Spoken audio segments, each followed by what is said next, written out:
Hello and welcome to another week of Shutters Without Borders photo tutorials, post-processing tutorials.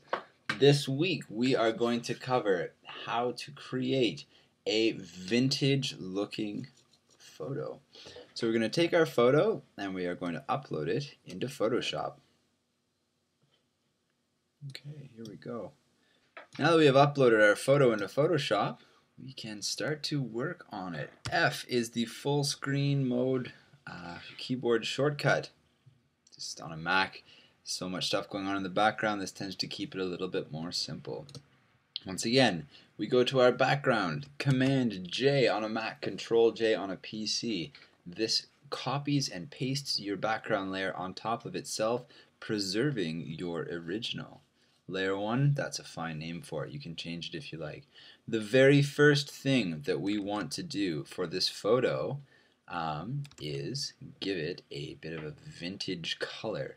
So what we're going to do is go to make a new adjustment layer all the way up to solid color. And we've just filled this layer with a solid color. In my experience, the best kind of color we want to use is a darkish blue. Blue bordering on purple almost. So let's move all the way down here. That looks really nice. You can really play around with this color as much as you like. There's no problems with it. Okay. Here is your vintage photo. Perfect. Done. Not quite. Change the blending mode to exclusion. Watch what happens. Wonderful. So now we have a very nice, interesting color for our photo. If you don't like it, come on back. Double click on your layer and let's move it around. Want a bit more yellow, a bit more blue. Make it look a little bit faded. Change it to green. Didn't want to do that. That's looking great. Let's make it a little bit lighter. Okay, here's our vintage looking photo. Okay, so now that we have these two the way that we like them, the way that I like it, shift click on your color fill layer and your layer 1 and press Command or Control E. This merges the two layers together, makes your workflow a little bit simpler because you're not going to be changing that again. After this, what we want to do for this vintage photo, it's a pretty cool technique that you can see. It actually started off by mistake. With film cameras, it's called light leaking.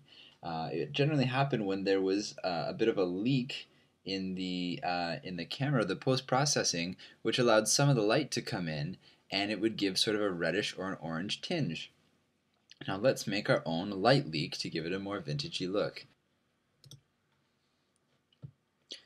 Okay, now that we've created our new layer, what we want to do is title it Gradient 1. Okay, press your G tool to make a gradient. Come up here, choose Linear Gradient. Come in this tool here, or this drop down, to make linear, or foreground to transparent. Click on that, close that down. Come down to the bottom corner and choose a nice red color.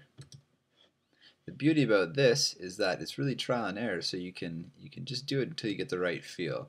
Drag off screen, bring it in. It's okay if it's a little bit strong to start off with, not a big problem. We're going to fix it as time goes on. Gradient number 1, gorgeous. That looks fine for the way it is right now. Let's make an X gradient. We're going to soften it a little bit. Gradient number 2. Gradient 2. What color are we going to choose? Orange. Orange. We're going to make it a little bit lighter. Great. And what we want to do, this is where it gets a little bit tricky. You don't want to start, if you look here, you don't want to start it totally hard and coming in for the orange. So we're going to bring it up. Bring it up because we want the gradient to start a little bit before or after the hard start. Let's make this gradient a little bit closer. Nice. So what we have is the red protruding, the orange sort of starting to come in, and the last color that we want to make for our third gradient is going to be a nice white. Gradient 3, come back up. Actually, come back up. We'll change the color here to totally white. Come back up to the gradient here, and we are going to drag it even a little bit farther up. You can choose your own percentages, that's okay. Bring it in. Oops, that's a bit much. Command Z takes it back. Drag and drop. Okay, so now we have our nice three gradients. Those look okay. Shift click.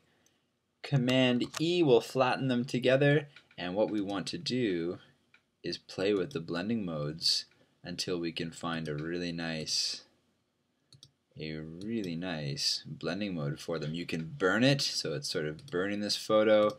Soft light makes it a little bit easier. I generally tend to see the lighten. It gives it the best kind of look for us right now. It looks like you're seeing the edge of the paper on here, and it's just burning right into it. So that looks great. So next thing we want to do is shift and click, Command E.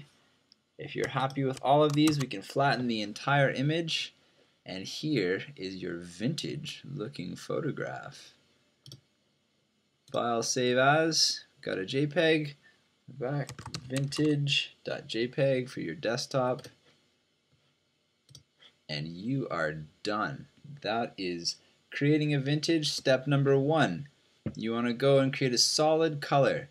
Change the blending mode to exclusion. Create a new layer for a gradient and work your linear gradients. Once you're finished with those, change the blending mode to soft light. Flatten all of the layers using Command or Control E, and you are finished. Thanks for watching this Shutters Without Borders vintage tutorial. Make sure to check out the website every week for new updated tutorials, as well as great photographs from our international team of photographers.